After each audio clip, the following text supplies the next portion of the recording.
Saudara, kita sudah masuk ke segmen untuk mengulas Harian Kompas yang terbit hari ini, Kamis 8 Agustus 2024. Selengkapnya bersama saya Nanda Aprilia. Kita langsung lihat di halaman muka Harian Kompas hari ini, Saudara. Kita akan mengajak Anda untuk lebih dulu melihat foto besar yang terpampang di halaman muka Harian Kompas hari ini. Ini adalah lifter Indonesia, Eko Yuli Irawan, yang gagal saat mencoba melakukan angkatan clean and jerk di kelas 6. Dari hal ini, Harian Kompas juga mengulas kisah dari lifter Indonesia Eko Yuli Irawan. Dengan kegagalan Eko menyusul kegagalan 2 ratu panjat tebing Indonesia, Rajiah Salsabilah, dan juga semangat bagaimana usaha dari para atlet di Olimpiade Paris 2024. Tetap kita support, kita dukung, masih banyak kesempatan asa lain di kemudian hari.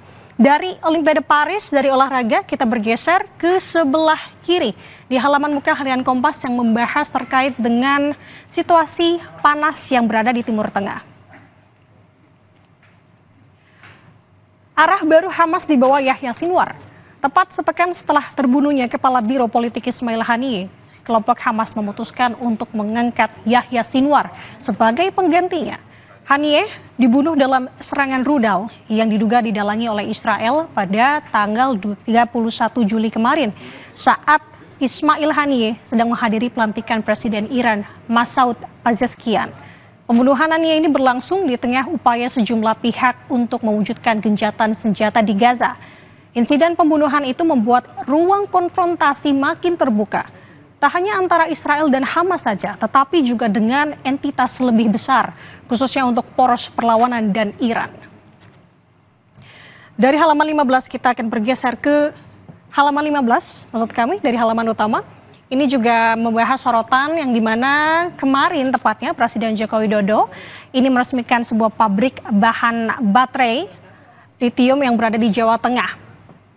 Presiden Joko Widodo meresmikan pabrik bahan anoda baterai litium milik PT Indonesia BTR New Energy Material di kawasan ekonomi khusus Kendal, Jawa Tengah pada hari Rabu 7 Agustus kemarin.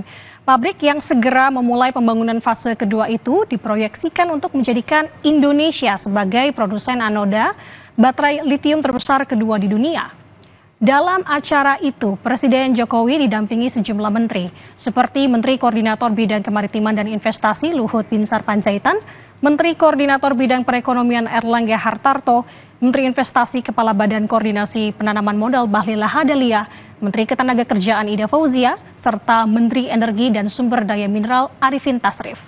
Turut hadir pula Saudara Pejabat Gubernur Jateng Nana Sujana dan Bupati Kendal Diko Ganinduto.